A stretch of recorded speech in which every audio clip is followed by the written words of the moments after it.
Shalom and good day all, this is Tehillim29 back again for another Fool's Gold review for Rainbow Press and Comics. And in this Fool's Gold review, I'll be reviewing the last issue to which I'll be collecting of Future State Batman, Future State Gotham, issue 10, and last but not least, the Justice League Annual by Brian Michael Bendis. So, to those who are new to Fool's Gold, as you can see on the left hand side, this is my rating system, or how I rate the comics for Fool's Gold. Now, I'm sure you're wondering what the currency conversion is. Now, the currency conversion links to, okay, the price that it is in the US, but you must also take note that with the conversion, it translates to a certain amount of money in Australian dollars.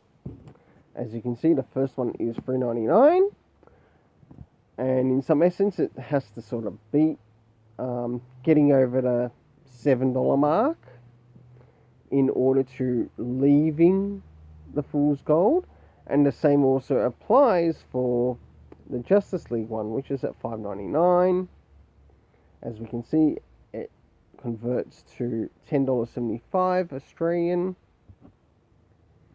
Now, this rating also does affect the cover, the art, and the story, to which the cover is rated, and how much I believe the cover's worth, how much I believe the art's worth, and how much I believe the story is worth.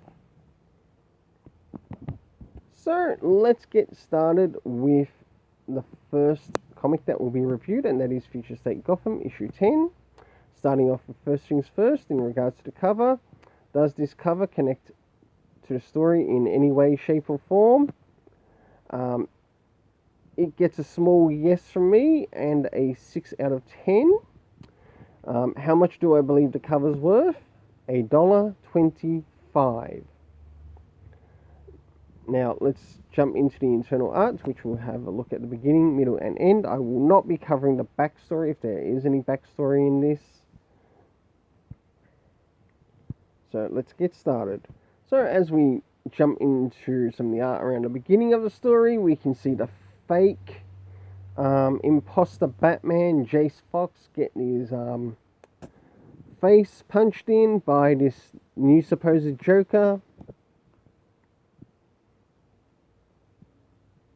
I'll now jump towards the middle, and as we start to jump towards the middle here, we've got a couple of other characters, including Bat Family. This person sort of reminds me of Thanos, even though it's probably not him, but it's just the way the art's been done. Alright, and last but not least, towards the end, and this is some of the art towards the end. I must admit, the backstory in this is way better than this story, including art-wise, but for the art, I'm giving it a 6 out of 10 for the main story. Now it's time to cover the story. I must admit, this writer needs to be reined in, along with the editors. Starting off with first things first. Oh, hold on, I forgot to do something, and that is, after giving the art rating, I need to give how much I believe it's worth. With the art rating being a 6 out of 10, I believe it's worth $1.25. Moving into the story, of course, the story is made up of a couple of areas to which have to be met, or at least be met in some way, to help increase those points. If some of those aren't there, well, you lose a lot of points, and I mean a lot of them. Starting off with references, or comic references, to show that this story has some form of continuity. None at all. Very disappointing. Time, as in regards to what time throughout the day or the night that this takes place, none at all. Location, well, we still know it's in Gotham, but we don't know exactly where in Gotham. So, could have been better in a very big way. I think you'll be surprised for the rating of the next item that I'll be covering on the list. Now, with the cast of characters, we had Hunter Panic, Peacekeeper Red, which is basically Red Hood, now working for Peacekeeper. We had a couple of other characters, the Joker Imposter, the Imposter Batman, Talia, and the Magistrate.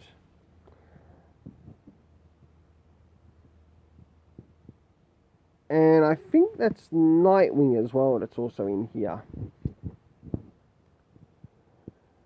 So, the story's overall total, it got a 0 out of 10 from me, which leads this to getting a 0 out of 10. This is becoming a big, utter flop. And you know what's really even more disappointing?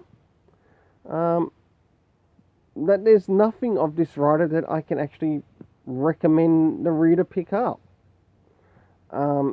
Considering even how bad the editing has been on this, I would recommend go pick up some of the previous issues. But in regards to this one, no, this series really died off after Joshua Williams left. But I'm glad he did leave it for someone else to take over, but this story has really died. Like, properly died. Well, now it's time to move into the Justice League Annual. Well, now we're here with the Justice League Annual, and let's see how Brian Michael Bendis did in regards to this Fool's Gold. Starting off with first things first, as you can see here, the cover. Does this cover in any way, shape or form connect to anything that happens inside of the story? Surprisingly it does, and I give it a 7.5 out of 10. Now I think this is probably one of the highest. It might be the highest. Probably for this year, but not next year. Not last year. To which I believe the cover is worth $1.75. I'll now go and show the internal art. One good thing about this particular annual is that it's all a Brian Michael Bendis story, to which we get to see a beginning, middle, and of course an end.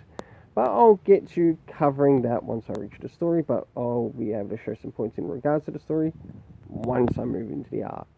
So, jumping into first things first, it's nice to see a male OMAC about instead of whatever the other thing was in the Grant Morrison and the other in the Philip Kennedy Johnson run. So in that, props to Bendis there, so really nice. And as we can see here, we've got Brother Eye as well as OMAC. And something is happening. I'll now move towards the middle. Jumping a bit towards the middle, and we start to see the Justice League and OMAC, plus a couple of other things, and of course Batman is doing some analysis along with Superman by his side. Oh, by the way, we also have John Samuel Kent in this.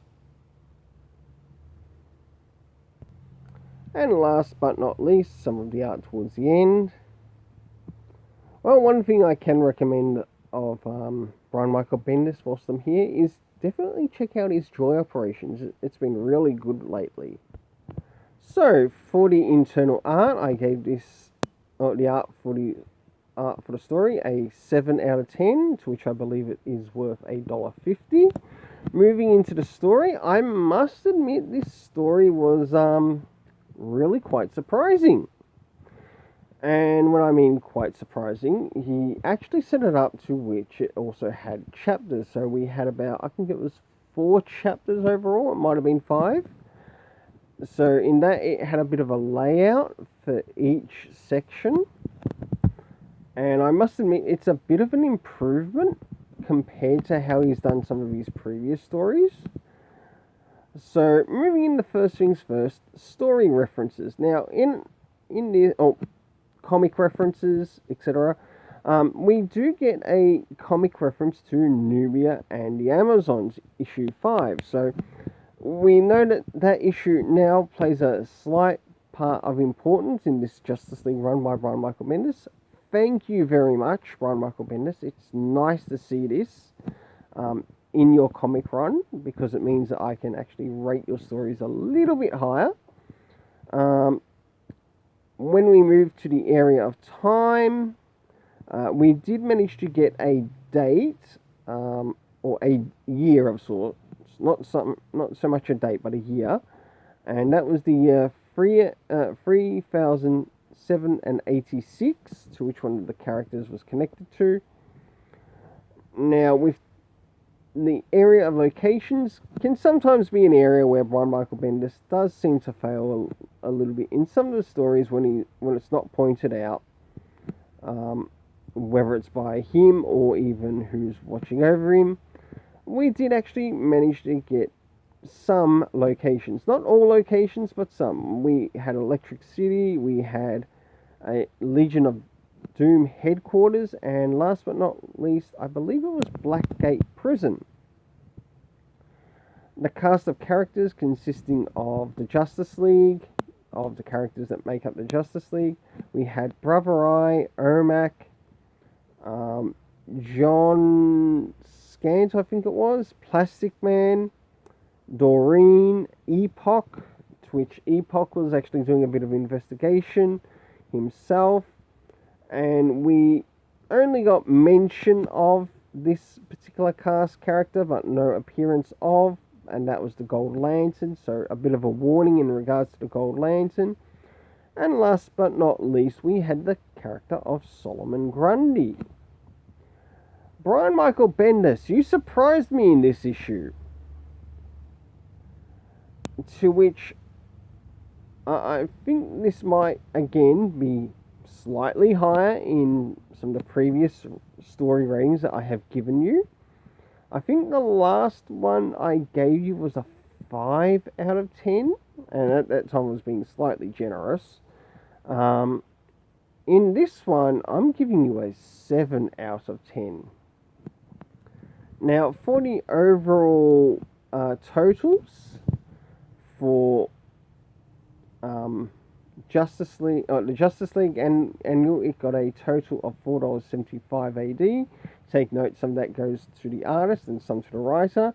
And for Future State Gotham, it got $1.50. Well, until then, let's keep it colourful and have yourself an awesome day.